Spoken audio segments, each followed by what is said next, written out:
right? But then there's that moment of truth where it's like, oh, yeah, I don't know how to actually do this. I don't know how to put it out. So what would you say is the benefit for somebody who to work with someone like you as opposed to just trying to like self-publish or self-promote? Yeah, so that's a huge problem. I think just like you described, right? People have this idea that you write a book, you put it out, people buy it, you're done, right? Like even people who are like, I don't need to make a lot of money on a book. I just want people to buy it. But if you put out any product and you don't market it, nobody's going to know that it's there. Nobody's going to know that it's for them, even though they do know it, even if they do know that it's there.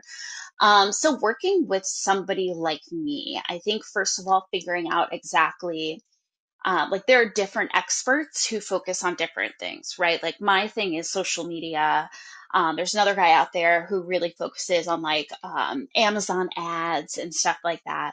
And so figuring it out exactly where it is that you want to grow, figuring out what you think your best way of driving traffic to your book is going to be, and finding an author, finding an expert who can absolutely, help you do those kinds of things. Because what you just described, that content posting paralysis, right? Where you're like, all right, I'm going to post a lot now, but it's Tuesday and I don't, is anyone interested in my cereal? And it's just kind of this, I don't know what to post thing. And so you'll post tomorrow and then tomorrow never comes. So I think if social media is your focus and you struggle to post consistently, especially because you don't know what to post, you don't know what to say, I think having somebody who can help you figure that out is invaluable, really. And then also the little tools that you need to keep going with it, right? Like what are the things that you can do to make your life easier so that your whole life doesn't become consumed with social media? Because that's a big danger too. Oh my gosh, I laugh because yeah, I think that's the common mentality. Like I've been on Facebook or Instagram or TikTok for 7 hours today, but it's like, really, are you moving the needle forward? Are you actually like moving? Are you getting traction? Or are you just kind of like aimlessly throwing spaghetti up against the wall, trying to see what sticks? And I think that that's something that happens. Plus, there's also, especially being ADHD, we can get very distracted on social media and end up scrolling for 3 hours, realizing that we're consuming and not creating. So I think it is good to have someone, one, for accountability, and two, to help you kind of like focus on what are the important messages to get across to your audience, because we don't always, I know I don't wake up thinking about the things my audience is. I don't wake up thinking about the things my clients are anymore, but I remember, because we always seem to be serving or coaching a past version of us. And so, speaking to what they want to hear, not what we think is important or what we want to post, just randomly is always a good idea to have that strategy. Oh, I love that we're coaching a past version of ourselves. That's such a brilliant way to think about it because it's so true. Yeah, absolutely. That's been in my case, I'm always coaching that past version of me. And then I've noticed with my clients too, it's like then they coach a past version of themselves. And it seems to be this really beautiful thing where, because I think the difference between coaching and any other thing that you do, whether if it's therapy or, going to college, doing these things, which I'm not knocking college. I dropped out 3 times, I graduated from one, but, yeah, like, in coaching, it's more of like, I've been there and I know how to get you here. So let's do this together, as opposed to, okay, let's read some books, learn a bunch of terms, and then you're going to then try and apply it. But I think coaching, I mean, I'm a huge believer in coaching. I've been doing it, since 2013, and I've always, excluding one period of time, I've always had my own coach. So I definitely believe in it. And I think that if anyone is, in that space of looking to market their book or even get started, definitely reach out to Karen and find out what that process looks like and find out what you need to be prepared for as well, because there's a lot in marketing and branding for, anything, your book, whatever it is, that you may not even think about in this moment. Even if you're just getting pen to paper, it might be helpful to, at least get some insight from her because there's so much that goes into it. There's so much that goes into book selling and getting your name out there and branding yourself. So Summer, do you have any, oh, go ahead, Karen. No, it's okay. Go ahead. I was going to ask Summer, do you have any questions, Summer, or any thoughts? Are you there? She might have had to step away from. I couldn't get back to my freaking thing. It's being really Okay. slow today, isn't it? Like when I'm in the messages and I have to come back, I'm like, oh my gosh, it's taking. Yeah. So yeah, I don't really have any questions. I love this topic. I don't want to, well, I don't know. It'd be nice to write a book, but I'm a big, I'm a big journaler. So I've always loved to tell a story. I'm a big storyteller.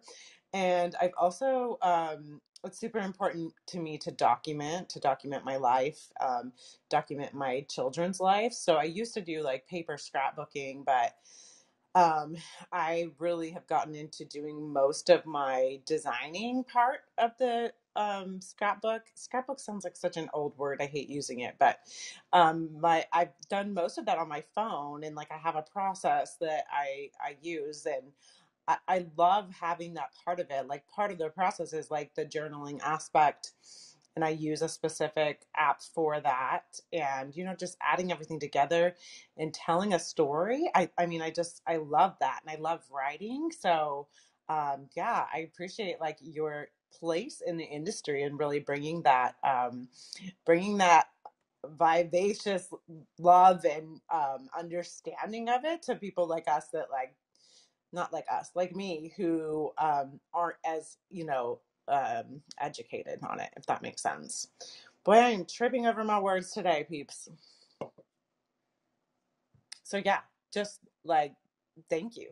I mean, really, I love this topic and this idea, like branding for authors. I'm not an author, but I love the idea of knowing that you have a brand, knowing that you have like that voice. Like they talk so much about, or at least in the stuff that I've kind of dabbled in lately, they talk so much about like what is your brand voice, and what are you trying to portray? Like there's so much that goes into it, including like the colors and the words that you use and how you show up and who your audience is. So yeah, I love all this stuff. I think it's super fun. So yeah, I don't really have any questions, just a lot of like thoughts on, writing and those types of things. So yes. Absolutely. I think those are all, really great points. And thank you so much. It's been a lot of fun working with authors. So it's even more fun being able to kind of share that experience with you guys as well. And, a lot of those basic marketing principles that you were just talking about, right? Like the colors and the fonts and your brand voice and all of those things, translate to what I do with authors as well so clearly. But like you almost have to use a different language, right? Because instead of like a buyer persona, it's, what I call a future reader. And I think that that's something that authors struggle with a lot because they can't figure out. It's interesting, right? Because I find that authors are so good at, at least fiction authors, right? They can create this fictional person and make them three-dimensional and write a whole world around them, right? But then when it comes to figuring out who their future reader is, it's a similar exercise, and yet there's such a block there figuring out who that person is. Yeah, because it's like personality too. Like you have your own personality that I think like for me, I want to bring it into my brand, but also like what do your prospective clients need? What is their need? And you need to make sure that you're fitting that need, but also putting your own flair on it. So yeah, I really love that. And then, Awesome. sorry, Val, there's something else you mentioned before too that I thought was really interesting. It's that whole thing about how much time you spend scrolling on social media. And I think especially having ADHD, right? Like you're right, you can get sucked into that black hole of the scrolls so easily. And so one of the things that I've done with myself that I've been able to pass on to all my clients is understanding exactly what needs to be done for research versus education and versus entertainment, right? Because I can sit here and passively scroll and look at videos of guinea pigs and Pomeranians all day long, right? But like that's not moving my business forward. However, market research on Instagram is so important for me, not only to understand who my target audience is, but also like what are people in my world doing that's working, right? Like what types of formats are people putting out there that are actually connecting with people, and the accounts that are doing well and that are growing and have great engagement, right? Like what is it about what they're doing that's connecting well? And, like, is it, you start to look at like headlines on carousels and the speed of reels and, what's getting that reach on reels and what's not, right? Like, as long as my mind is asking those questions while I'm scrolling, then I feel like I'm doing myself a service. But then also, like, I need time to look at the guinea pigs and the Pomeranians too, right? It's just a matter of being self-aware enough to recognize which is which. I agree. Yes, we do need some of that like mindless, numbing scroll time, I think, or just a way to like kind of just unwind and not really like have to think about anything. I know for me and for being an ADHD entrepreneur, sometimes it's like I have to be doing something. Like it's ridiculous, but I have to be doing something. So sometimes that mindless scroll is me relaxing. Like I'm still doing something, but at least like I'm not working or pouring my heart into something. It's like I'm doing something, but not necessarily productive.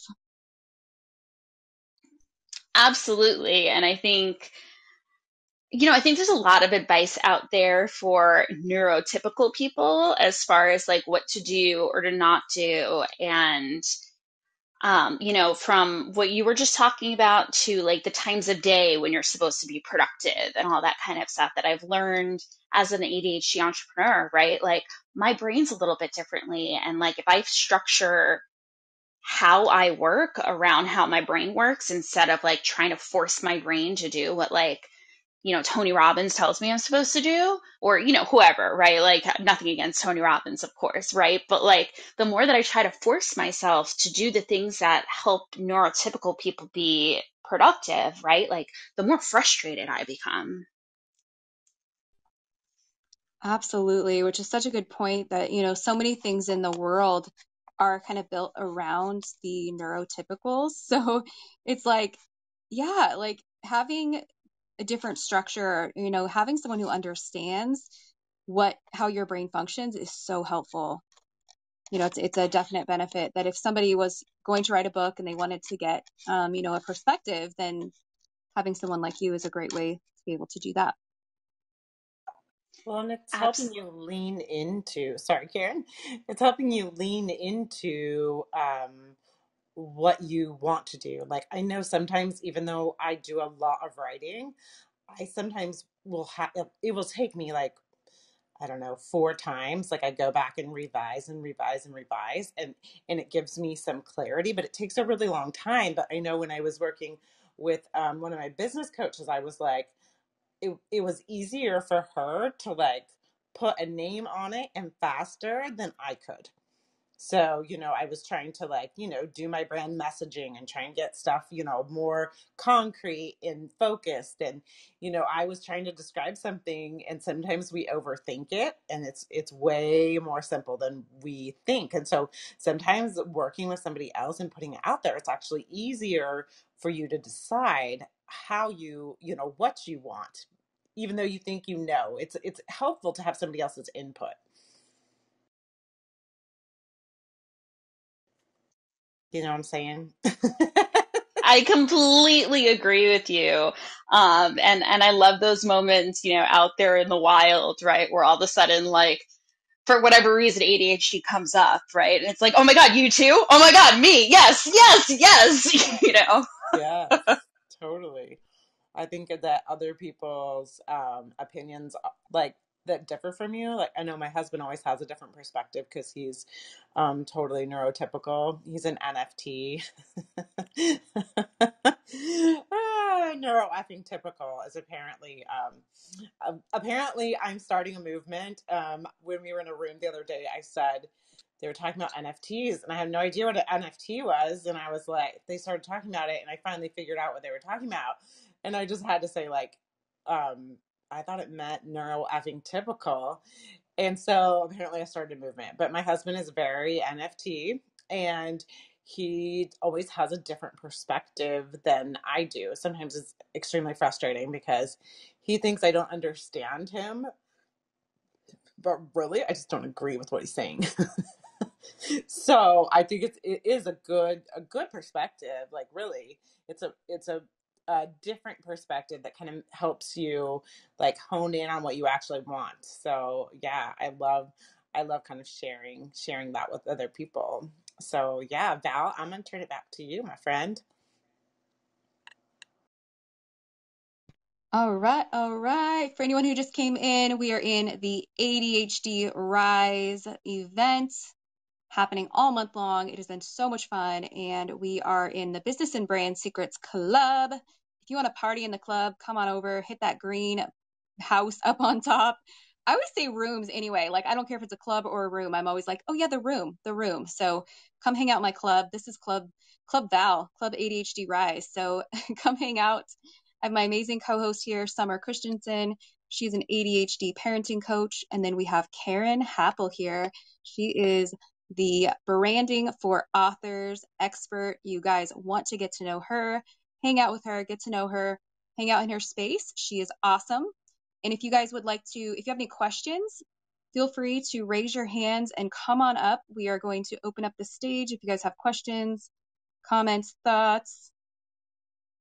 And with that, we'll see if anyone is coming up here. Do you have a question if you have somebody who is in the starting place? Like, let's say that they have an idea. They're like, oh yeah, I want to write a book, someday.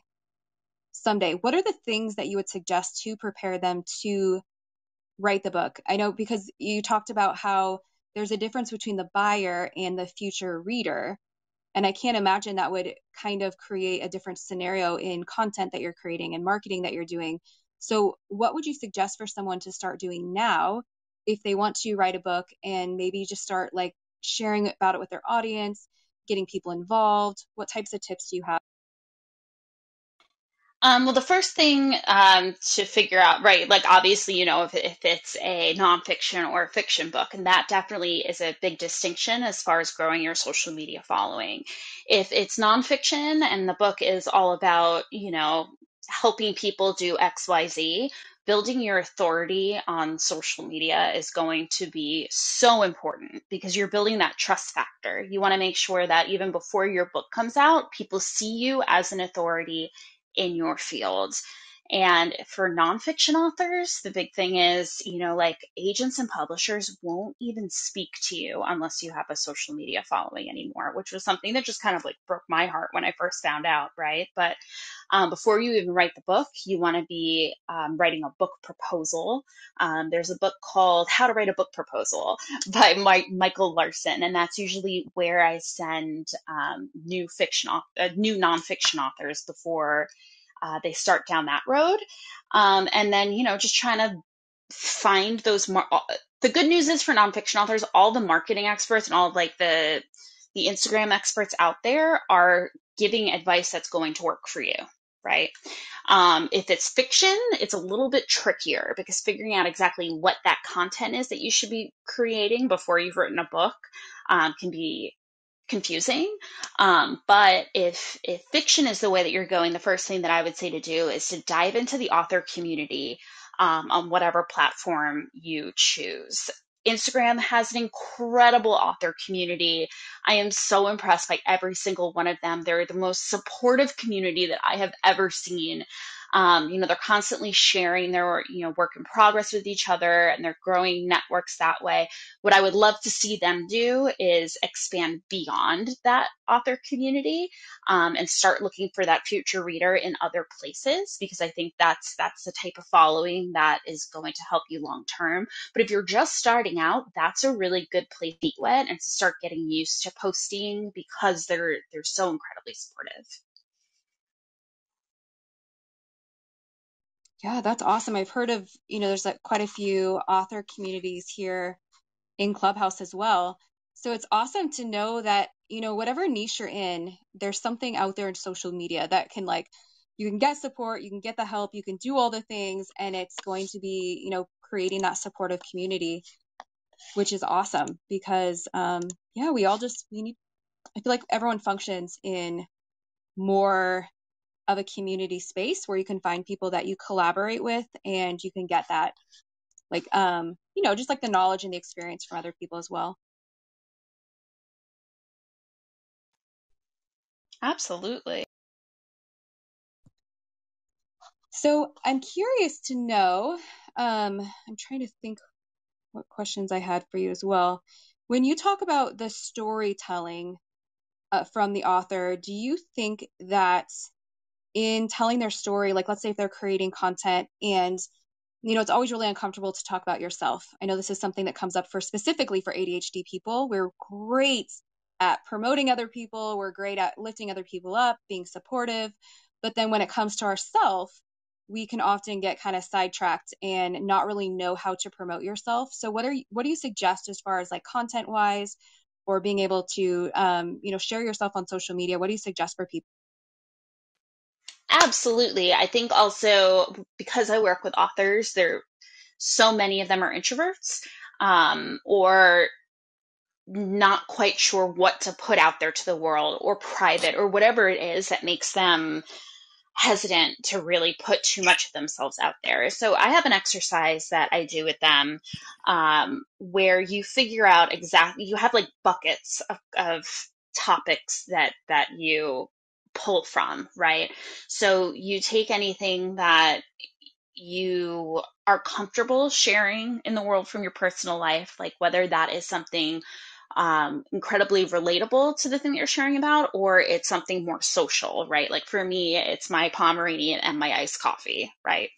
And then you have another box that you put anything that you are not comfortable sharing, anything that it makes you nervous, or you don't want to put it out there, or it's a little bit too raw, or whatever the reason is, you write that down and you put it in the other box, right? And the beautiful thing about that box is occasionally you might be able to pull something from it, and you have this moment of vulnerability. And that is really where the most beautiful connections happen on social media, because you put something out there and you're like, hey, this thing happened, here's how I dealt with it, right? And then all of a sudden somebody hears that and they're like, oh my God, that happened to me too. Or you want to learn from that person, or whatever it is, right? The one caveat with that, however, is my biggest warning is don't treat social media like a diary, right? You don't want to just be like vomiting out all of the drama and all of that kind of stuff, right? Like if you do share something that you feel vulnerable about, also trying to share the solution along with it, right? Like this thing happened and here's what I learned from it, or here's how I handled it, or here's what I hope you can take away from this thing that happened to me. Oh my gosh. Yes. I love that point because that's something, that I share a lot as well, is that you can share your struggles, but I mean, if you have those like drama things or whatever's going on, yeah, you might get a lot of comments and a lot of like sympathy, but really the empowered place to do that is to share your struggles from not from the space of the injury, but from the space of the healing, to have come from to the other side and been like, yeah, I went through this. And guess what? Yeah, I'm human. And sharing that experience that you learned, as opposed to just kind of like dumping or word vomiting all over. And then people are like, oh, okay, she's a mess, and we can share that human side. It's just really choosing, do you share in the hurt and in the pain of that struggle, or do you share from the empowered spot of showing others that it's possible? So I love that you brought that up. Absolutely. Just last week, I was so stressed out. I have a lot of things going on right now, right? Like, I'm moving across the country next week. I'm getting out of a relationship. I'm running around. I'm saying goodbye to all my friends. In the meantime, I'm trying to post every day. I'm trying to run my business. I've got clients, right? Like, it's all the things. And last week, I was just sitting in my computer chair looking at my phone, knowing I had to post and just not wanting to. I was like, what is wrong with me, right? Like, why am I not? Why is this so difficult right now? And all of a sudden I was like, you know what, Karen, you have a lot going on. Like, it's okay if you feel burned out, right? Like, let your mind rest so that you can reset and keep going, right? And so that's what my post was that day. It was like, look, like, even sometimes I don't want to post, but I have a content library that I have for rainy days like this that I can always pull from, right? So that any days that I'm too overwhelmed or I'm too busy or whatever, right? Like, I have this emergency pile of content that I can pull from. And then I asked other people, like, if that's something that they've considered doing, right? So, like, I took the ickiness that I was feeling and I still tried to turn it into a teachable moment. That's beautiful. I'm sure someone here is like, oh, aha, that's a great moment for me to think about with writing out content. And it looks like we do have a couple of people up here, so we have some questions. Hello, Andrea. How are you, my love? Oh, Andrea just ducked out. All right. Hello, Christy. How are you?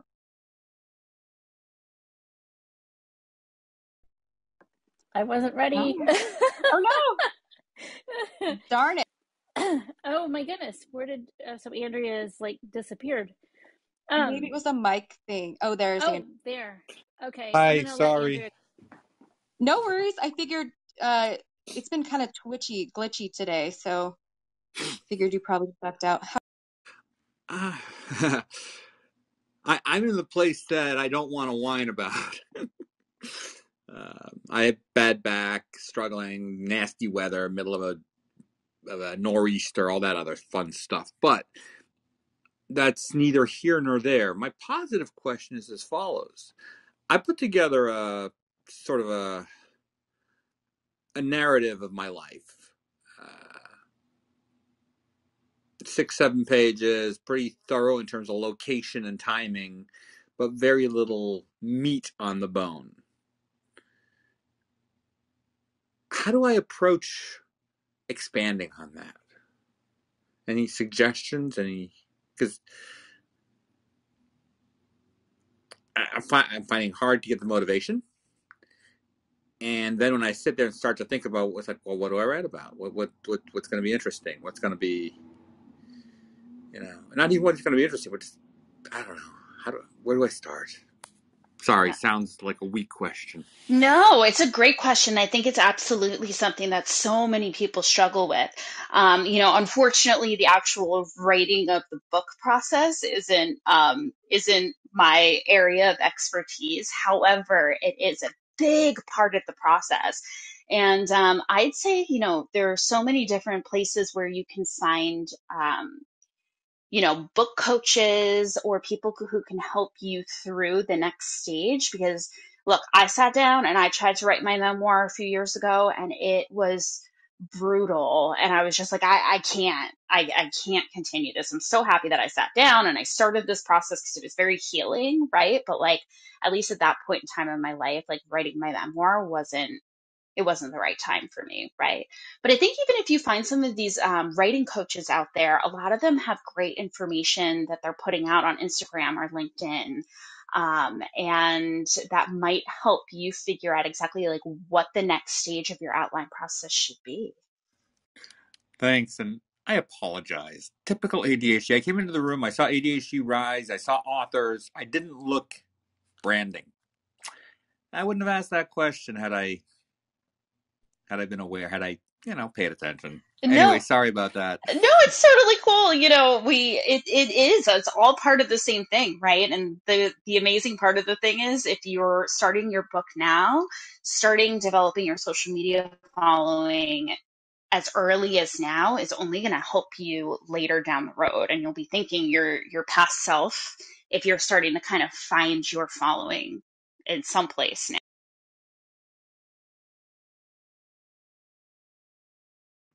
Thanks. Thank you for that question, Andrea. Christy, are you ready? Um, yeah, I mean, basically, I guess. So I come to these rooms, and if somebody asks me to be a speaker, I'm gonna hop on. So here I am. Hello. So thank you for asking me up.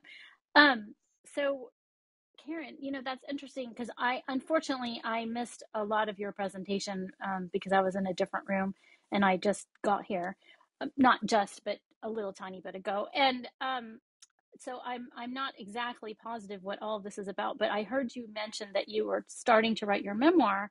And the funny thing is, I was thinking about writing a memoir just for the fun of it in a way. And then I was like, why should I bother? Who's going to want to read my memoir? Like, who am I? Like, I'm like nobody. So I don't know if there's a question in there, but I don't know. Maybe you could speak a little bit to that. This is Christine. Yeah, absolutely. Thank you so much, Christy. From a marketing point of view, memoirs are actually the most difficult type of book to sell to a publisher or even to self-publish. But that doesn't mean that there isn't a story there, right? Like for me, even just sitting down and starting the process was healing, right? Like going through some of this stuff and telling that story was exactly what I needed to do at that point in time. And I had the help. I was on a writing retreat, right? Like I found a woman who she had this thing in Carmel where you worked with her for a week and she helped you figure out exactly how to put pen to paper and all of kind of the technical stuff that I didn't know yet. And so she was able to help me with that. But she also tried to get me, and Andrew, this might be a good tip for you as well. Instead of trying to dive straight into writing a whole book, starting with um, an essay, right? That's how the book Wild was started. She published an essay on her trip, right? And from that, the essay was so popular. It's the types of things that you would see in like, the New York Times has that column. What's it called?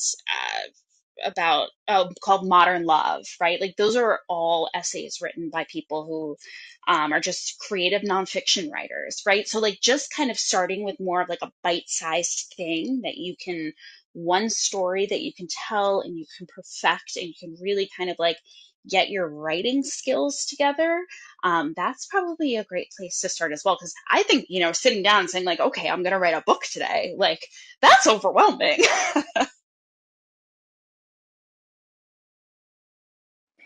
Well, that is, Mm. oh, sorry. Did I interrupt you?